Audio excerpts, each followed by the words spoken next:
आज के इस वीडियो में हम 1905 से 1908 तक के कांग्रेस के अधिवेशन और मुस्लिम लीग के बारे में अध्ययन करेंगे। कांग्रेस के अधिवेशन देखते हैं हम 1905, 1906 और 1907। ठीक है, ये होता है वाराणसी के अंदर। इसी समय अपन ने ये देखा है बनारस वाला जो भारतीय औद्योगिक सम्मेलन है जो रमेश चंद्र दत्त की अध्यक्षता में होता है, उसी समय होता है वाराणसी में, और इसकी अध्यक्षता करते हैं गोपाल कृष्ण गोखले। ठीक है, इतना ही याद रखो, ये ज्यादा कोई इंपॉर्टेंट है नहीं। दूसरा बात करते हैं 1906 की। ये आयोजित होता है कलकत्ता के अंदर, और इसकी अध्यक्षता कौन करते हैं वो देखेंगे अभी, और फिर इसकी बात करते हैं। ये होता है अब हम इसमें चलते हैं। इस समय जो 1906 के अंदर हम पूछते हैं, यानी 1905 में बंगाल विभाजन हो गया है, उसके बाद में स्वदेशी बहिष्कार वाली ये चीजें आ जाती हैं, और इस समय देखो गरम दल और यानी आप कह सकते हैं कि उदारवादी और उग्रवादी, कोई सा भी नाम दें आप इसको, इन दोनों में यहाँ ही मतभेद होने शुरू हो जाते हैं। दोनों के अंदर मतभेद शुरू हो जाते हैं। अब जो उदारवादी हैं ये बाल गंगाधर तिलक को बनाना चाहते हैं। ठीक है, कि हम बाल गंगाधर जो तिलक हैं उसको कांग्रेस का अध्यक्ष या अधिवेशन की अध्यक्षता सौंपना चाहते हैं, लेकिन इनके मतभेदों को दूर करते हुए कौन बन जाता है? दादा भाई नौरोजी। याद रखना, मौखिक रूप से दो व्यक्ति हैं इस प्रकार के, दादा भाई नौरोजी और पंडित जवाहरलाल नेहरू। ये तीन अधिवेशनों की अध्यक्षता करते हैं। ये सबसे ज्यादा कौन? दादा भाई नौरोजी और पंडित जवाहरलाल नेहरू। तिलक को बनाना चाहते हैं, लेकिन अंतिम रूप से इनको रोकते हुए कौन बना देते हैं? उदारवादी दादा भाई नौरोजी, और इस पर ये सहमत हो जाते हैं। दादा भाई नौरोजी काफी समय से सत्य थे, तो फिर मान लेते हैं ये बात। लेकिन ये अब यहां पर ये नाम आपको याद रखने हैं: स्वदेशी बहिष्कार, रट लेना है नामों को, राष्ट्रीय शिक्षा और स्वशासन। ये इनके चार प्रस्ताव हैं।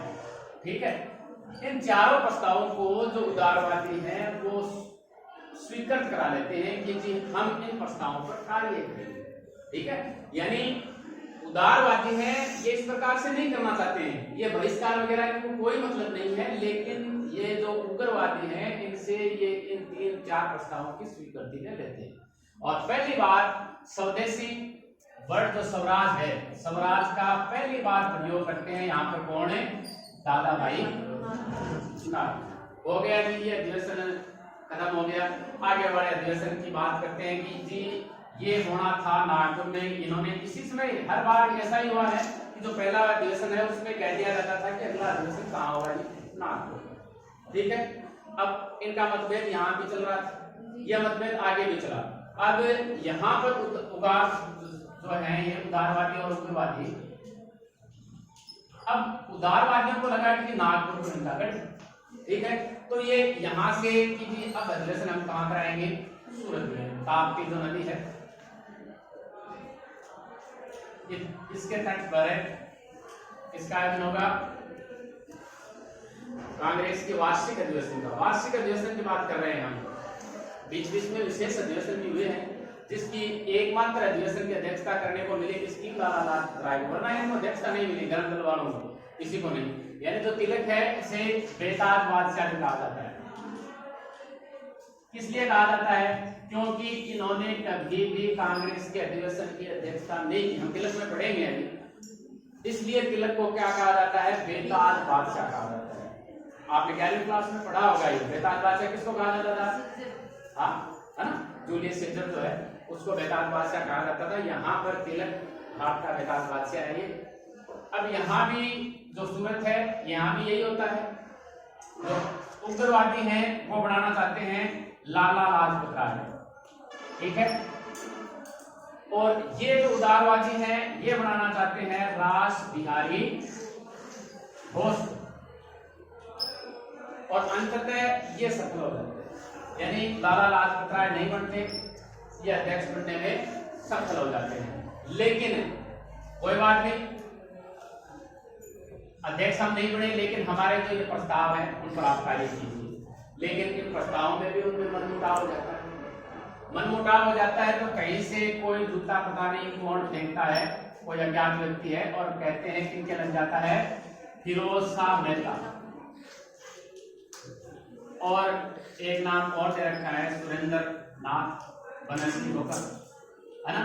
इनके ऊपर लग जाता है, जूता फेंका, इन पर लग गया। मतभेद पहले से चल रहे थे, इनके ऊपर मनमुटाव इनका चल रहा था, दिख रहा था, और कहीं से जूता लग जाता है। फिर इनके अंदर विभाजन हो जाता है और ये क्या बन जाते हैं जी, गरम और नरम दल बन जाते हैं। अब तिलक महाराज है यहाँ पर, बहुत कोशिश करते हैं इनको मनाने की। 7 में देखो, 1.5 नहीं गए, ये 8 में गए हैं, हम 7 की बात कर रहे हैं यहाँ पर, है ना। तिलक इनको मनाने की बहुत कोशिश करते हैं, लेकिन फिरोज शाह जो मेहता है, इनके अड़ियल रूप के कारण ये सफल नहीं हो पाते हैं। इनका रूप क्या रहता है, एकदम अड़ियल रहता है। ये और इनके समर्थक इनको एक नहीं होने देना चाहते। हम तिलक के बारे में आगे देखेंगे, तो तिलक हर तरीके से कोशिश करेंगे भारतीय राजनीति के अंदर, लेकिन दूसरे लोग हैं, अब पता नहीं इनके क्या हो गई, एक दूसरे से क्या फर्क पड़ गया। फिरोज शाह मेहता और इनके समर्थक के अड़ियल रूप के कारण ये एक नहीं हो पाते हैं, और अंग्रेजों को यही चाहिए। इस समय जो भारत के वायसराय थे वो लॉर्ड मिंटो थे। इन्होंने पत्र लिखा, यानी इस समय जो भारत ये बड़ा अधिनियम 1858 के अंदर भारत सरकार अधिनियम, उसके बाद में एक भारत सचिव का पद भी हो गया था इंग्लैंड में, अपन ने पढ़ा है पहले 1857 की क्रांति के बाद में। और इस समय भारत सचिव थे, वो कौन थे, मार्ले, ये थे भारत सचिव, ठीक है। और ये लॉर्ड मिंटो थे, कौन है, वायसराय। ये 2 व्यक्ति हैं। अब ये कहते हैं, मिंटो इनको खत लिखते हैं, पत्र लिखते हैं इनको, कि कांग्रेस का पतन हमारी बहुत बड़ी जीत है, यानी कांग्रेस का पतन हो रहा है, यानी लड़ाई हो रही है, इसका मतलब पतन, है ना। और कांग्रेस का पतन हमारी बहुत बड़ी जीत है। और एक व्यक्ति यहाँ पर और है, एनी बेसेंट, आयरिश मूल की महिला है एनी बेसेंट। इन्होंने कांग्रेस के इतिहास की सबसे दुखद घटना के रूप में चरित्र किया है इसे। कांग्रेस दुखद घटनाएं लिख देता हूं आगे मैं इतिहास की, किसको, इस विभाजन को, ठीक है।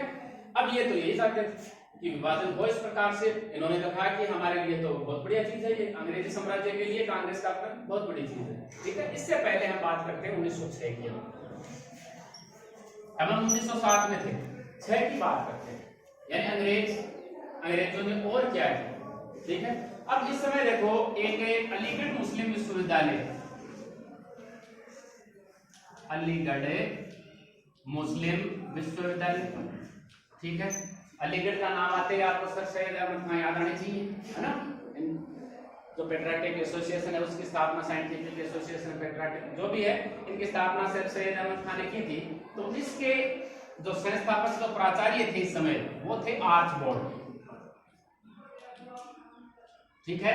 और इस समय जो वायसराय थे अपने भारत के, है ना, इनके निजी सचिव, भारत सचिव की बात नहीं कर रहे हैं, है ना, इनके निजी सेक्रेटरी हैं डनलप स्मिथ। 2 व्यक्ति याद रखने आपको रहे तो कोई बात नहीं, ये नाम इतने इंपॉर्टेंट है भी नहीं, एक ये और दूसरा ये, ठीक है। आर्चबोल्ड और डनलप स्मिथ, इनके प्रयासों से, ठीक है, इनके प्रयासों से 1 अक्टूबर 1906 की बात कर रहे हैं हम, 6 में, है ना। इस दिन इनके प्रयासों से ये किन से मिलते हैं, लॉर्ड मिंटो से मिलते हैं। क्यों मिलते हैं कि भाई जो यहाँ का जो राजनीतिक जो माहौल चल रहा है, ठीक है, उसमें मुसलमानों का प्रतिनिधित्व कैसा है, और जो अंग्रेजों का साम्राज्य विस्तार है उसमें वो कैसा योगदान दे रहे हैं, हमें उसके अनुसार प्रतिनिधित्व मिलना चाहिए, ये कहते हैं, ठीक है। यानी हम राजनीति में कैसा योगदान दे रहे हैं अंग्रेजों के लिए, और उनके साम्राज्य विस्तार में कैसा योगदान दे रहे हैं, उनके अनुसार हमें प्रतिनिधित्व दें, न कि हमारी जनसंख्या के अनुसार। जनसंख्या तो उनकी कम थी।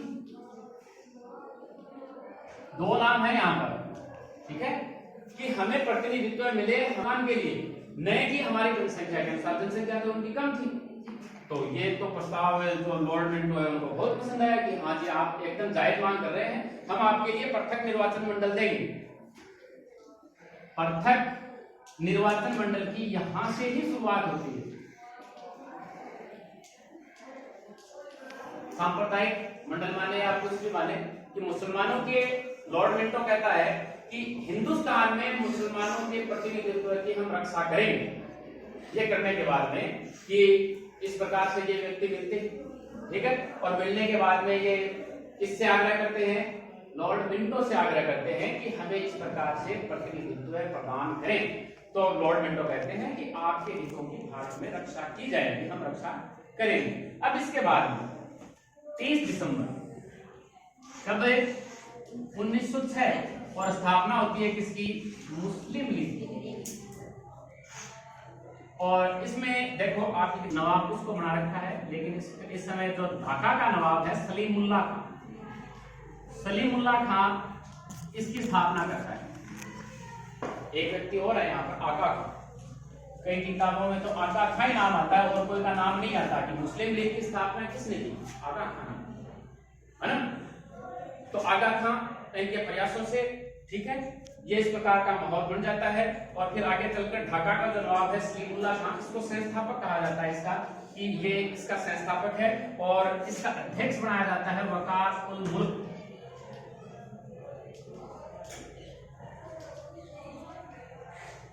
क्या बन गई, मुस्लिम लीग बन गई, मुस्लिम लीग। अब इसके उद्देश्य भी होंगे, अगर ये बड़ी है तो इसके उद्देश्य भी होने चाहिए। अब उद्देश्य बहुत ही आसान है इनके उद्देश्य मुस्लिम लीग के। देखो किसने बनवाई, अंग्रेजों ने बनवाई। तो अंग्रेजों का जो साम्राज्य है, ठीक है, उसकी ये रक्षा करेंगे पहली बार, यानी जो साम्राज्य संबंधित जो भी वृद्धि करना चाहते हैं उसमें योगदान देंगे कौन, मुस्लिम योगदान, ठीक है। और हमें जो सुविधाएं मिल रही हैं इनको मुसलमानों से, यानी मुसलमानों की सुविधा का ध्यान रखें, उनका साम्राज्य अपनी सुविधाएं। और तीसरा किनके विरुद्ध, कांग्रेस के विरुद्ध, बढ़िया ना। तो कांग्रेस का ये क्या करेंगे जी, विरोध करेंगे।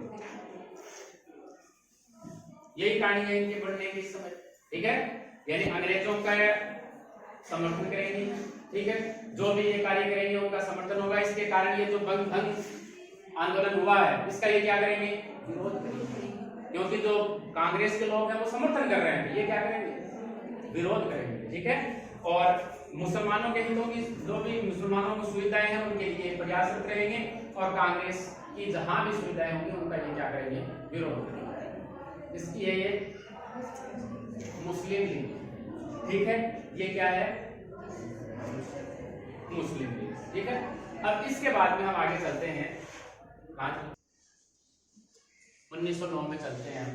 देखो इससे पहले 1906-07 हो गया, थोड़ा सा 8 कर लेते हैं यहाँ पर, 8 यानी 8 के अंदर यानी वहां पर मतभेद हो जाता है मुस्लिम लीग, सॉरी गरम दल और नरम दल में, वो अलग हो जाते हैं। उसके बाद में 1908 में इलाहाबाद का एक अधिवेशन ऐसे ही आयोजित किया जाता है, बीच में इलाहाबाद का अधिवेशन, और इसमें कांग्रेस है वो एक अपनी नियमावली बनाती है, और अगले 7 साल तक जो गरम दल वाले हैं उनको क्या कर दिया जाता है, निष्कासित कांग्रेस से कर दिया जाता है, ठीक है, निष्कासित कर दिया। कांग्रेस के 1905 से 1908 के अधिवेशनों और मुस्लिम लीग के साथ ही हमारा ये अध्याय यहीं समाप्त होता है।